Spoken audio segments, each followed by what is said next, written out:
आज ओमान से जब प्रधानमंत्री लौटे तो जो सीपा की बात हो रही है, सीईपीए की, वो एक उपलब्धि के तौर पे देखा जा रहा है। लेकिन क्या ये संभव है कि इस ट्रेड डील में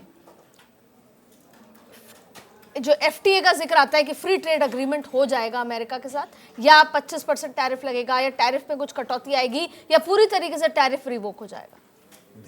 देखिए, आपका एक बहुत सवाल का जो फलक है वो बड़ा है। मैं पूर्ण तौर पर कोहली साहब से सहमत हूँ कि कुछ बेसिक चीज़ें हैं जिस पे कोई भी सरकार, नरेंद्र मोदी की सरकार हो या मनमोहन सिंह की, कोई नहीं मानेगा। वो है एग्रीकल्चर सेक्टर, चूँकि वो पॉलिटिकली सुसाइडल होता है। भारत में बहुत बड़ी संख्या अभी भी एग्रीकल्चर से, वैसे जीडीपी में 15% है।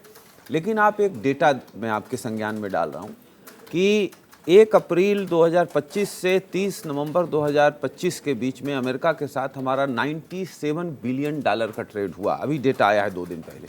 तो उसमें $25 बिलियन आप सरप्लस में हैं, यानी 60 बिलियन आपने एक्सपोर्ट किया, 35 बिलियन उन्होंने आपको इंपोर्ट किया। चीन का उठा लीजिए, सेम पीरियड में, स्टिपुलेटेड पीरियड में $80 बिलियन का ट्रेड हुआ। उसमें 68 बिलियन जो है उनका आया है, सिर्फ 12 हमारा गया है। तो हम करीब 56-57 बिलियन के ट्रेड डिफिसिट पे चल रहे हैं।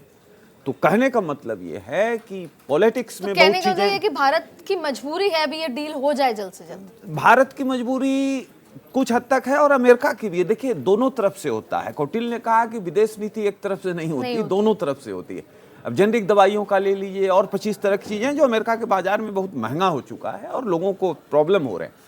लेकिन आपके लिए America bye end of 2025 financial year $50 billion अभी के ट्रेंड जो है आपको बेनिफिट दे जाएगा सरप्लस। $50 बिलियन कितना होता है? 90 रुपया है, उससे 9 से गुना आप करिए, करीब 4.5 लाख करोड़ का आपको फायदा दे जाएगा।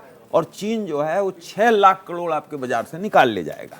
तो ये जो आइडियोलॉजिकल जार्गनिंग है ना, वो अपने जगह पर है। बहुत लोग जार्गनिंग करते हैं, करते रहेंगे। लेकिन स्थिति ये है कि आपको चीन के साथ बहुत नुकसान है और अमेरिका के साथ बहुत फायदा है। तो आपके भी इंटरेस्ट में है, उनके लिए भी इंटरेस्ट में है। ऐसा नहीं है कि आपसे जो सामान अमेरिका नहीं लेगा वो अमेरिका में तत्काल पैदा होने लगा। वो कोरिया से ले लेगा, वियतनाम से ले लेगा और जगहों से ले लेगा। डाइवर्सिफिकेशन करना पड़ेगा। लेकिन अगर हमसे ले तो बेहतर है।